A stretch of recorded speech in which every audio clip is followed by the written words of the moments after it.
Bonjour Sophie, bonjour Romain. Merci de répondre présent à l'invitation d'Infocom CET.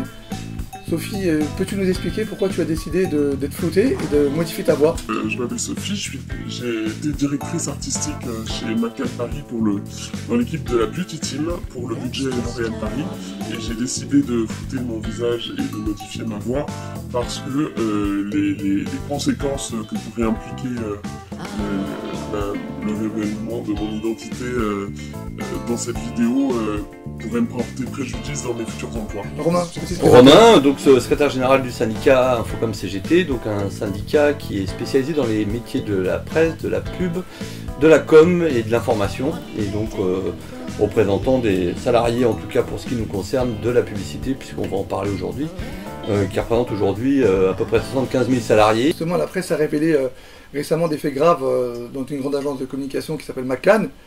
Peux-tu nous en dire plus? Oui, on peut en dire plus et surtout dénoncer un scandale en fait, puisque une grande agence, donc McCann, qui est quand même connue et reconnue pour son talent et son professionnalisme aujourd'hui, et un des grands acteurs du secteur, vient d'être épinglé suite à une dénonciation anonyme pour des faits donc, de fichage des salariés, c'est-à-dire qu'en fait ce sont des faits assez graves pour les gens qui nous écoutent ou qui nous regardent, et pour harcèlement. Au point que Mediapart a décidé de le révéler, donc suite à un certain nombre de témoignages que l'on a pu recevoir ou collecter, ou en tout cas mettre en lumière sur des pratiques internes qui n'étaient pas connues du grand public, mais qui en l'occurrence le sont maintenant, et sur des faits assez graves de fichage des salariés, c'est-à-dire à la fois identifier des gens qui, aux yeux de la direction, pouvaient leur poser problème pour des critères complètement subjectifs et illégaux, notamment son comportement, son attitude, sa supposée motivation ou non à travailler ou à pouvoir réaliser correctement son travail, et qui a donc révélé qu'un fichier de cette nature-là est tout à fait illégal, au point que donc, notre syndicat, avec une dizaine de salariés donc, de l'entreprise concernés par ce fichier sur lequel ils étaient eux-mêmes notés, a été l'objet du lancement d'une procédure auprès du procureur, porter plainte auprès du procureur de la République en vue d'instruire une affaire, en tout cas judiciaire, on le souhaite, c'est important de le dire, c'est une action dans laquelle le syndicat évidemment est partie prenante pour défendre les intérêts de la profession, parce qu'on agit aussi en ce nom-là, mais aussi pour soutenir les 10 collègues qui ont décidé de franchir le pas, et il faut les féliciter parce que ils ont réussi à briser une sorte d'omerta. Ils ont pris l'engagement, en tout cas, d'aller jusqu'au bout de cette démarche en vue de condamner McCann, en tout cas d'obtenir réparation, et aussi parce que c'est une situation qui est plutôt rare, mais qui est grave, et qui pousse aussi tous les acteurs que nous pouvons avoir dans l'entreprise, comme les délégués que l'on a nous concernant, afin là récemment de déclencher donc un droit d'alerte. C'est une disposition légale qui existe dans l'entreprise. Quand il y a un risque imminent et grave, il y a possibilité pour des élus donc de déclencher un droit d'alerte, ce que l'on a fait, et qui oblige donc l'employeur à un certain nombre d'éléments à fournir, et évidemment dans le but à la fois de se justifier et de prouver éventuellement que ces faits n'existeraient pas, mais nous on est sûr qu'ils ont existé puisqu'on en a les preuves, et surtout les mesures qu'il prend pour empêcher à l'avenir de reproduire ce type de pratiques qui sont juste indignes. Aujourd'hui, considérer qu'un salarié, on le note, parce que c'est ce qui s'est passé, c'est les preuves que l'on a sur son caractère, sur sa manière d'être, c'est des critères complètement illégaux, et qui convient de faire sanctionner par la justice comme il se doit. Il y a une déclaration AFP, en dehors de l'article Mediapart, qui parle des liens entre L'Oréal et McCann. Peux-tu nous en dire plus? C'est une agence en fait qui a pour principal client un mastodonte de l'univers du luxe qui est L'Oréal. Je crois qu'on est à peu près autour de 75% quand même de son activité qui est directement lié à l'activité de L'Oréal. Est-ce que un des principaux donneurs d'ordre cautionne ce type de pratique? C'est ce qui a été l'objet pour notre part d'écrire et d'interpeller L'Oréal sur cette affaire, parce qu'on considère que aujourd'hui L'Oréal, dans la vie de l'agence McCann, a une part importante d'influence et je dirais même que son management vient en partie et de manière régulière de L'Oréal. Le DRH Monde de L'Oréal, donc qui est quand même une personne, et pas des moindres, assez reconnue et connue, a par exemple pour compagne, enfin sa femme est par exemple la DG bis de l'agence McCann. Qui a même travaillé également à l'époque également donc chez L'Oréal également. Voilà, on se rend compte que c'est y a une interdépendance, ou en tout cas il y a un management qui est issu de grands groupes mondialement connus, enfin L'Oréal, je veux dire, qui ne connaît pas L'Oréal, qui a, nous pensons en tout cas, directement un impact sur le management de l'entreprise McCann et qui peut-être explique en partie ce qui vient d'être révélé. Ce qui veut dire donc que quand même, quand on a un principal client comme L'Oréal qui fait vivre l'agence à plus de la moitié de son chiffre d'affaires, il est à peu près sûr que le donneur d'ordre devient très vite le patron lui-même finalement de l'agence et donc on l'a interpellé dans le but déjà d'avoir des explications et de savoir ce que lui comptait faire au-delà on en parlera je pense après, mais au-delà des simples discours de façade, hein, qui est de dire qu'une enquête est menée, etc. Qu'est-ce qu'il compte faire concrètement pour mettre fin à ces agissements et surtout comment il compte réparer le préjudice subi pour les salariés concernés. McCann ayant déjà été épinglé pour d'autres affaires quand à l'époque une association comme les Lyonnes avait dénoncé les pratiques et le harcèlement qui pouvait avoir lieu chez McCann, ce qui est important là-dedans, c'est justement de ne pas oublier justement tous les acteurs, c'est-à-dire qu'il y a à la fois la responsabilité de la direction de McCann et il y a effectivement, on pense, une part de responsabilité du management issu de par ses liens et la forte présence et omniprésence de L'Oréal dans cette agence qui sont en cause aujourd'hui. On peut parler de donneur d'ordre et d'ingérence. Justement, Sophie, toi qui as travaillé pendant 3 ans chez McCann, qui était en relation quasi quotidienne avec L'Oréal, est-ce que tu peux nous en dire plus sur le travail au quotidien entre McCann et L'Oréal ? Ce qui est nécessaire de noter, c'est que moi je suis arrivé avant l'arrivée de donc la femme compagne du DRH Monde, qui n'était pas à l'époque justement chez L'Oréal. Donc elle avait cette position qui était tous nos commerciaux sont donc en rapport direct avec les clients, donc les commerciaux du coup chez L'Oréal, et nous protègent en quelque sorte, nous créatifs, en encaissant les coûts à notre place. Donc déjà quand je suis arrivé, il y avait déjà un turnover qui était assez important, où je rencontrais des commerciales qui sortaient de burn-out et qui ont démissionné quelques semaines après parce que le rythme était absolument terrible déjà à l'époque, imposé donc par L'Oréal. Et dès l'instant où on nous a transmis l'information que donc le mari de ce qui est devenu notre DG bis passait, du coup avait une promotion et passait directeur des ressources humaines monde du groupe L'Oréal, parce que nous on travaille pour L'Oréal Paris, la marque L'Oréal Paris, et du coup il fallait trouver une solution, et donc il se retrouve par la position de son mari à devoir quitter l'entreprise, parce que conflit d'intérêts. Et la solution qui a été trouvée, ça a été, bon, M'expliquerai. passons là chez McCann, vu que de toute façon, du coup, c'est elle qui travaillait à l'époque, c'était celle qui gérait du coup toutes les équipes qui étaient en contact avec nous.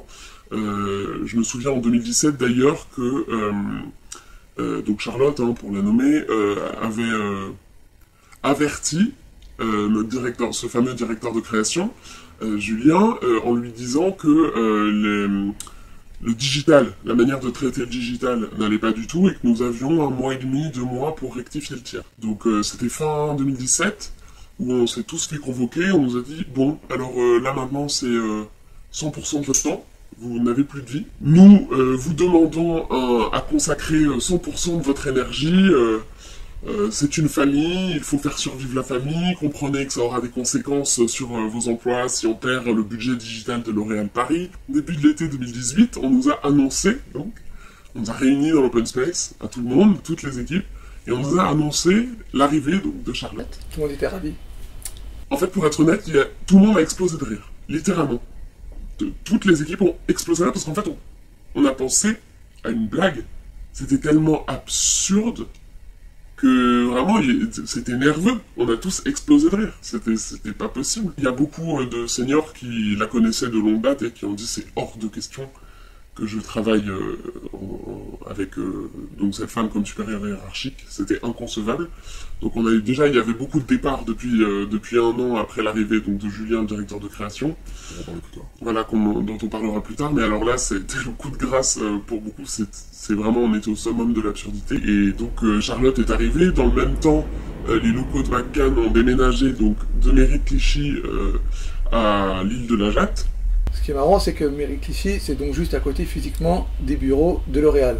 Effectivement. Donc c'est pour ça qu'on parle de... Il y a de la Jatte aussi d'ailleurs, parce qu'il Ça a été choisi dans ce but-là. Il fallait absolument garder cette proximité, parce que déjà quand on était Mairie Clichy, ça nous permettait de faire des allers-retours à pied chez McCann, chez L'Oréal Paris, régulièrement, avec les clients et de rencontrer les clients L'Oréal Paris régulièrement. Pour la petite anecdote, moi Charlotte m'avait suivi sur Instagram pendant l'été 2018, avant son arrivée. Donc autant vous dire, j'étais en vacances, je vois Charlotte qui m'ajoute sur Instagram. Autant vous dire que la panique qui m'a envahi et la réaction de mes collègues quand j'ai tous appelé pour dire est-ce que c'est normal? Est-ce qu'on est sur quelque chose de sain dans cette histoire? Donc j'étais un petit peu passé dessus parce que ce serait dommage de contrarier la future poste. L'hiver 2018-2019, ça a commencé à s'intensifier parce que l'arrivée des journées mondiales, donc les journées mondiales, qui sont à l'origine, c'était août-septembre, et c'est un concept où, dans sa globalité, on présente toutes les campagnes de l'année aux clients et à tous les pays. Pour les journées mondiales, on doit avoir tout fini. Et donc à l'origine, c'était donc pendant l'été, début septembre, ça s'est déplacé à mon arrivée, un petit peu avant mon arrivée, en se terminant en mai, avril-mai. Et au fur et à mesure de mes années d'expérience chez McCann, en conclusion, ça se terminait toujours fin mai, mais le début de l'intensité du travail est arrivé février, janvier, et puis ma dernière année, on était début décembre, fin novembre, déjà dans un rush, où normalement, pendant ces 2 mois-là, on travaillait, c'était pas rare de travailler donc jusqu'à la nuit, et surtout le samedi et le dimanche. Quoi qu'il arrive, on doit y aller. On avait pour l'habitude, même en dehors des journées mondiales, parce que finalement ça épuise pour le reste de l'année, de dire à ceux qui n'allaient pas bien, ce qui arrivait régulièrement, mais on sauve pas des vies. On sauve pas des vies, on vend des rouges à lèvres. C'est quoi les méthodes managériales chez McCann? Pour moi, les problèmes principaux viennent de Julien et Charlotte. Je pense avec beaucoup d'assurance que c'est l'avis d'énormément d'anciens et même d'actuels des équipes de la Beauty Team, qu'on ne s'en sortirait pas sans l'esprit de famille, de solidarité et de soutien dont on fait preuve les uns avec les autres. C'est le plus bienveillant possible, parce que par exemple les juniors, à l'époque j'étais junior, j'ai été extrêmement protégé par mon directeur de création associé, par les seniors de mon équipe qui prenaient extrêmement soin de nous. Forcément on épuise les jeunes en premier, et je pense que sans ça, beaucoup de personnes auraient été bien plus atteintes, moi la première. Quand je suis arrivé chez McCann, j'ai été consciente très rapidement que j'avais été embauché pour mes compétences, mettons, à 40%, et en raison de ma dynamique peut-être, et de mon physique pour le reste du pourcentage, parce que très rapidement, du coup, mon directeur de création, Julien, est venu liker mes photos Instagram, qui à l'époque n'était pas policé, et me demandait de venir prendre un verre, non mais on sera avec d'autres, ce qui était sûrement le cas, mais ce qui me mettait extrêmement mal à l'aise. J'avais 22 ans à l'époque, il en avait 35, donc c'était pas vraiment, puis même c'était mon supérieur hiérarchique, donc même la différence d'âge m'aurait pas forcément dérangé, mais c'est bizarre. J'étais en stage, surtout. Donc j'ai mis un stop très très rapidement. Comme beaucoup de personnes, quand c'est non, c'est non. En revanche, faut pas pousser. Ma présence ici aujourd'hui le prouve. S'il faut vraiment que je mette un stop, je mettrai un stop, quelles qu'en soient les conséquences. Donc j'ai mis un gros stop. Et ce qui n'a rien arrangé, j'ai entretenu une relation donc avec un autre employé de l'agence qui était dans un concours de virilité avec Julien, parce que ça n'a rien arrangé à ma position. J'ai réussi à décrocher mon CDD parce que ma maître de stage, qui était pareil extraordinaire, et qui m'a beaucoup soutenu, a fait pression pour que je reste, parce que elle estimait que je méritais d'avoir au moins une chance de prouver mon travail avec un contrat fixe. Un deuxième exemple donc du comportement de ce directeur de création, Julien, on est beaucoup dans l'amitié, on est dans le feeling, dans la vibes, et je cite. Alors, Julien a décidé de partir en vacances, en juin, je crois, juste après les JM 2018, à Biarritz. Et moi et une amie qui venait de passer en CDD aussi, qui était arrivée en stage, nous avons été invités. Bon, bah... on s'entendait très bien avec ces équipes-là, donc voilà, et puis même on s'est dit, bon, on est sur du calcul politique pour le coup, est-ce qu'on se veut vraiment de refuser ce type d'invitation, et est-ce que on peut pas se dire aussi égoïstement que ça pourrait être un coup à jouer qui pourrait être intéressant, hein, parce que soyons réalistes, on est dans le milieu de la pub, on le disait précédemment, c'est un milieu de requins. En rentrant de la plage un jour, Julien me prend à part par le bras, et c'est vrai que tu es sorti avec cet homme-là, et je dis oui, sans trop comprendre, enfin, en sachant très bien qu'elle allait finir par tomber, mais en jouant un petit peu l'innocence, et j'ai eu le droit à un laïus de 20 minutes, comme quoi, non, ce n'était pas un homme pour moi, qu'il lui fallait un homme attentionné, qu'on avait quand même passé de bonnes vacances. Un homme comme lui, par exemple. Disons que ça a été mon ressenti. Et j'ai réagi un petit peu de manière forte. Nous avons aussi eu le détail de la réaction de Julien avec un directeur artistique qui s'est fait mettre à la porte, qui s'est fait pousser à bout parce que c'était la technique à l'époque. On ne vire personne, mais on pousse à bout, il y avait deux méthodes. Soit on pousse à bout par une quantité de travail tellement phénoménale qu'il y a un moment, tu lâches l'affaire, soit la mise au placard. Et donc ce directeur artistique avait été mis au placard, clairement et simplement, décrit par Julien, et on avait eu du coup ces mots-là pendant les vacances, parce qu'il nous avait expliqué, innocemment, en se pensant en confiance, qu'il ne méritait pas d'être directeur artistique, et qu'il ferait sans doute mieux de changer de métier, alors que c'était un directeur artistique senior confirmé. On était sur ce type de rapport. Vraiment, si tu n'es pas mon copain, tu dégages. Et après ces vacances, j'ai expérimenté du coup la mise au placard. J'ai quasiment rien fait de mon deuxième CDD. C'est pareil, ça a été négocié un peu à l'arrache. Sachant que chez McCann, on ne sait jamais, dans les 12 dernières heures avant la fin de notre contrat, si on continue à travailler le jour d'après ou le lundi d'après. Ce qui était légal. Et donc à la fin de mon deuxième CDD, on était fin 2019, fin 2018, pardon, et donc je ne savais pas, on était juste avant les vacances de Noël, je ne savais pas.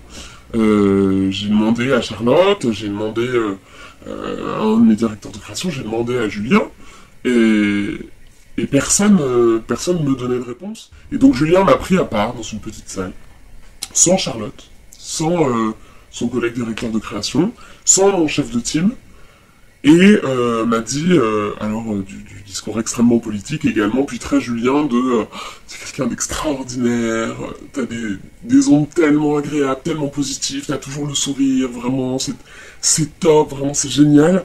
En revanche, ton travail ne correspond pas du tout à ce qu'on veut faire dans la Beauty Team. Ce que j'ai appris, qui est plus tard une formule apparemment qui se réitère assez régulièrement.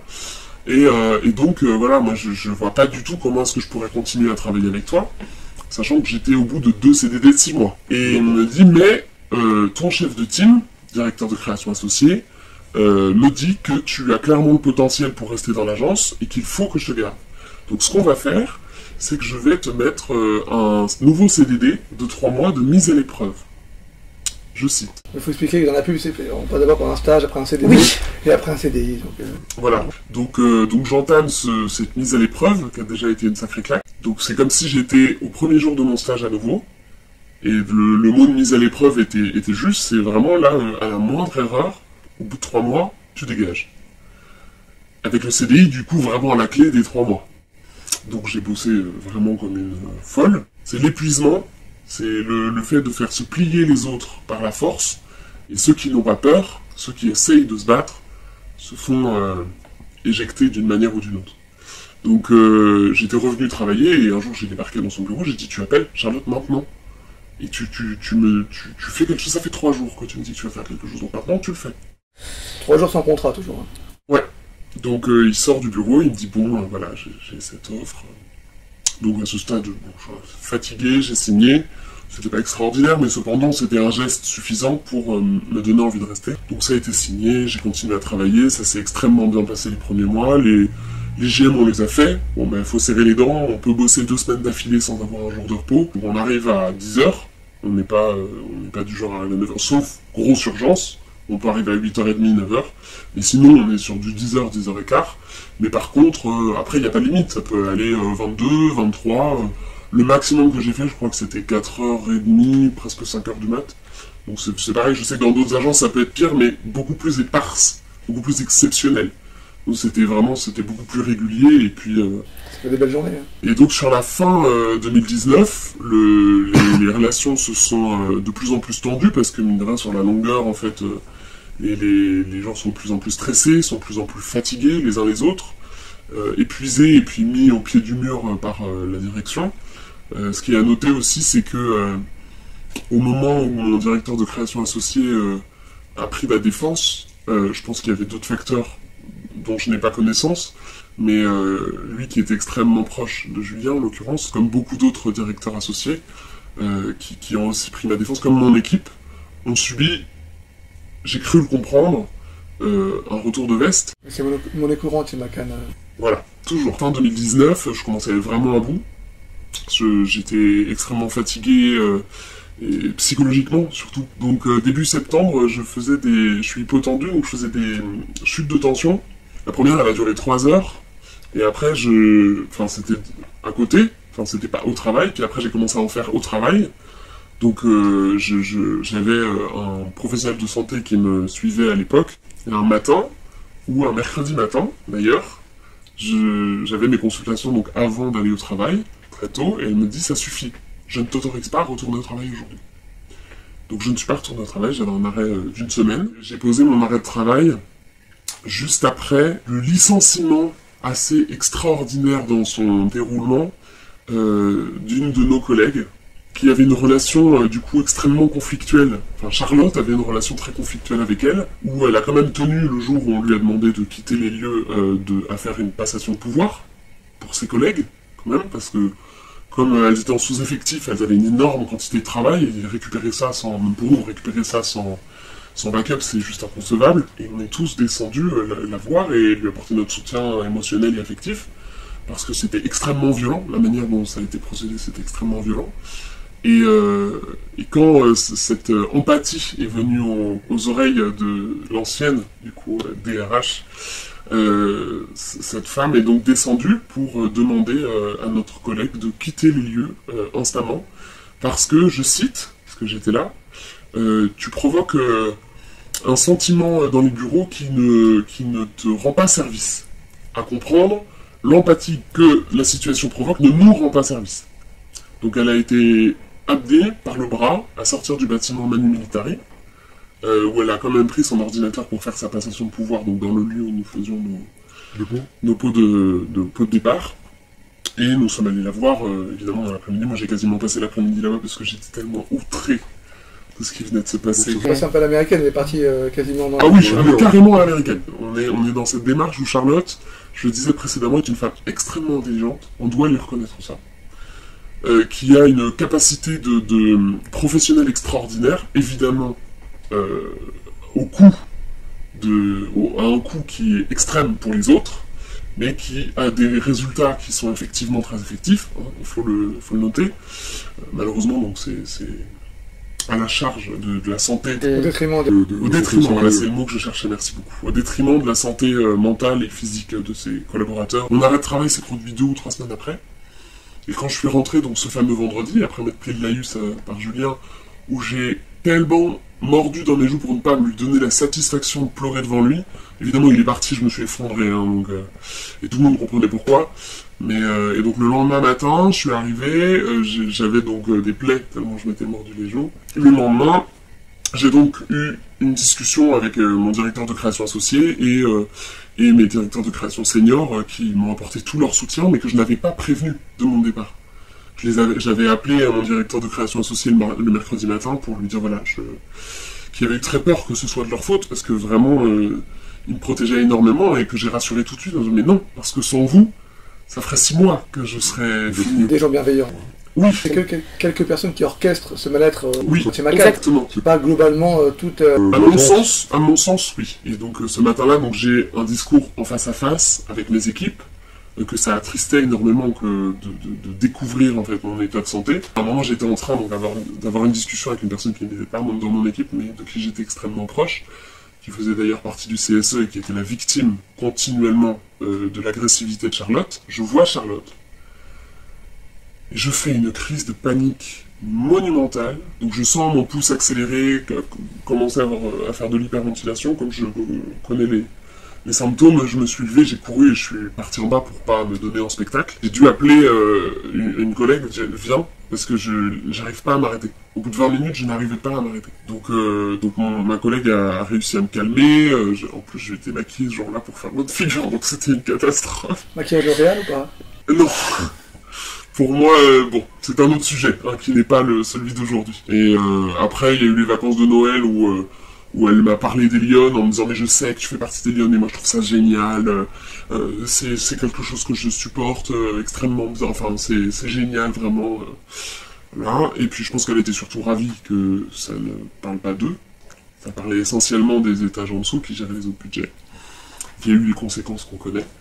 Et après, il y a eu un audit. Il y a eu une gestion, un cabinet d'avocats qui a pris l'affaire en main. Alors nous, on a été invités à avoir des conférences sur le harcèlement sexuel, où évidemment, les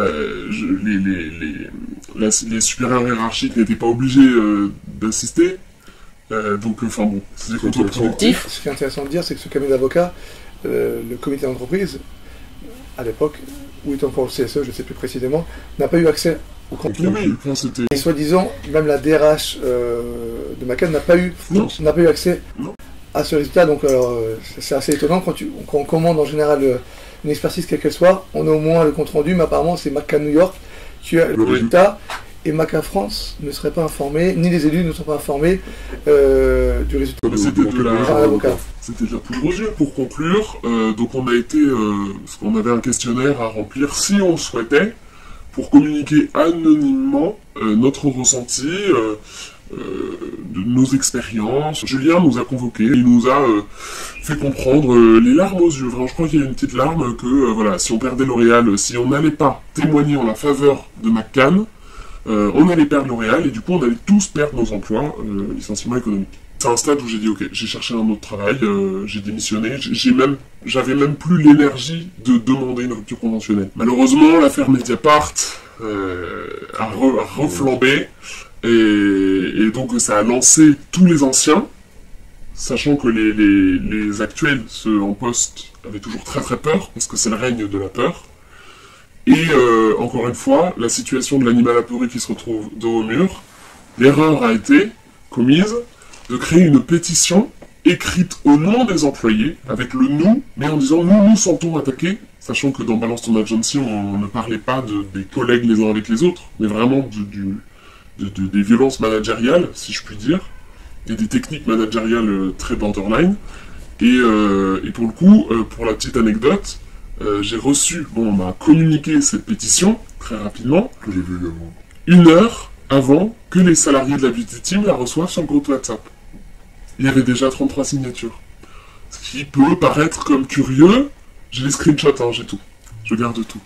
Ce qui peut paraître comme curieux, comme cette pétition est écrite au nom des employés, sous couvert des employés. Vraiment, c'est nous qui l'avons écrite. Donc je savais de sources sûres, de collègues encore en poste, qu'il y avait une pression claire et évidente. Pour aller encore plus loin, ils ont organisé également une réunion pour mettre en porte-à-faux le CSE.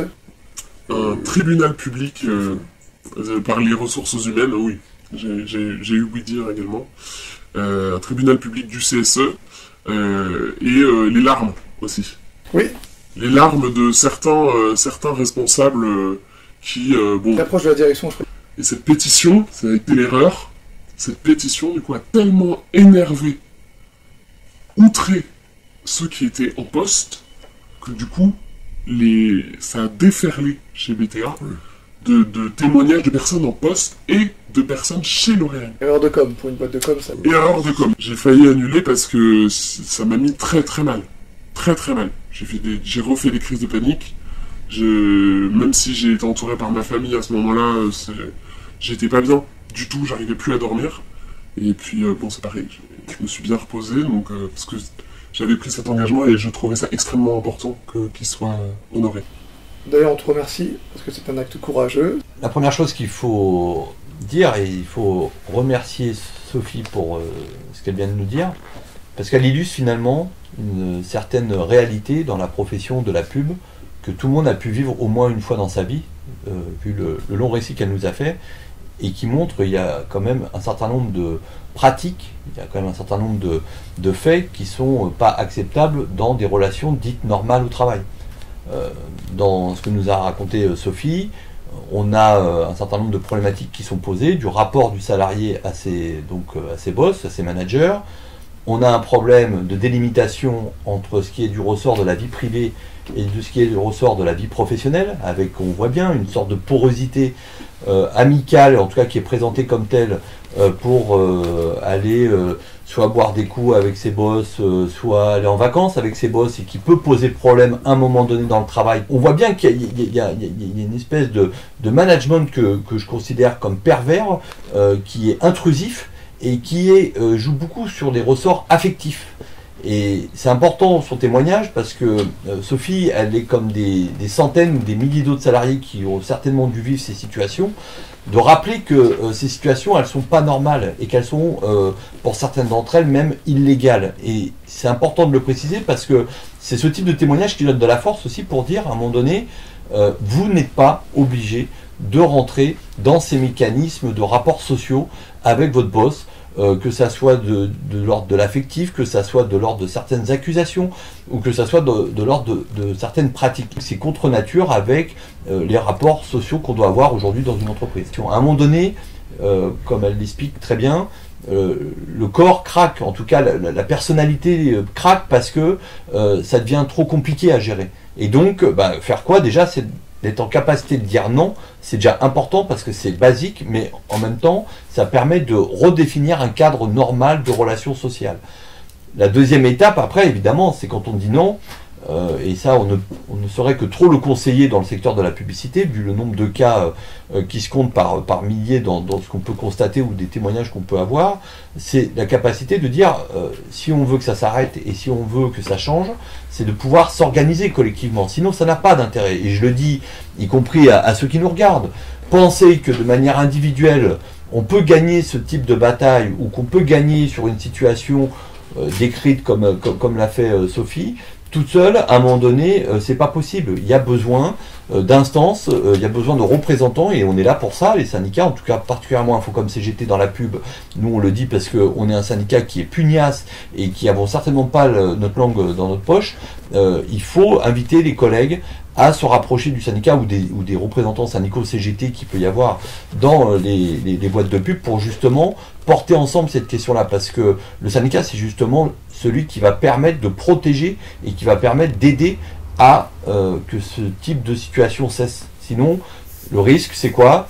C'est que dans de trop nombreux cas, on pousse à la démission, on craque pour un burn-out ou une dépression ou des arrêts de maladie à répétition, sans forcément que la situation devienne normale, pérenne demain. Et l'action, finalement, collective, elle reste quand même le meilleur moyen, même si elle n'est pas de fait et elle ne va pas forcément de soi, surtout dans les salariés de nos secteurs, comme ceux des agences de publicité, elle ne va pas de soi, mais elle n'est pas en tout cas impossible. En tout cas, on est aujourd'hui disponible, à l'image de tout ce qui se passe autour des violences sexistes et sexuelles ou du harcèlement de manière générale, auprès des salariés pour leur dire viens, on va t'aider, on va mener l'action ensemble plutôt que d'être tout seul dans ton coin. La CGT, elle s'appuie sur un principe qu'il faut protéger le salarié d'un certain nombre de réalités qu'on peut subir. Donc dans ce cadre-là, la CGT fait un certain nombre de propositions, notamment dans l'actuelle négociation qu'il y a au niveau de la branche, donc de tout le secteur de la pub, contre les violences sexistes et sexuelles,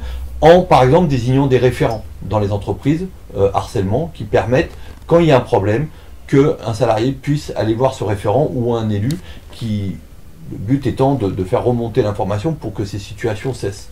Elle est par exemple, la CGT, pour qu'il y ait un diagnostic qui soit établi tous les ans dans la profession par tous les témoignages qu'on peut recueillir, et avec obligation de l'employeur d'avoir des résultats sur le nombre de cas qui auront été posés ou qui auront été exposés pour, en tout cas, s'il y a un défaut de management ou d'une personne, elle puisse être clairement soit formée, soit recadrée si tant est que le problème s'avère plus grave, plutôt que de laisser ces personnes en place et qui peuvent faire beaucoup de mal dans les organisations du travail, parce que ce sont des personnes qu'on peut qualifier de toxiques, qui relèvent même pour beaucoup d'entre elles d'être de ce qu'on appelle du pervers narcissique. Donc c'est un état de fait qui nécessite que le salarié, en tout cas, ait un certain nombre de protections qui ne soit pas forcément géré que par la direction, parce qu'on connaît aussi les directions, et souvent les directions essayent d'étouffer les affaires, elles essayent ou de laisser en tout cas les problèmes en suspens, sans les régler et sans promouvoir une norme de relation sociale qui devrait être normale. C'est-à-dire aujourd'hui, jouer sur des ressorts psychologiques, jouer sur des ressorts de problèmes personnels pour gagner une performance au travail ou essayer de pousser quelqu'un à bout, c'est juste aujourd'hui illégal. Il faut quand même le dire clairement. Il est aussi maintenant temps d'avoir des actes concrets qui permettent d'endiguer tout ce qu'on vient de constater dans des centaines, voire des milliers de témoignages qu'on peut avoir ici ou là dans la profession. Romain, merci bien de ton intervention. Merci à vous. Merci à tous et à bientôt.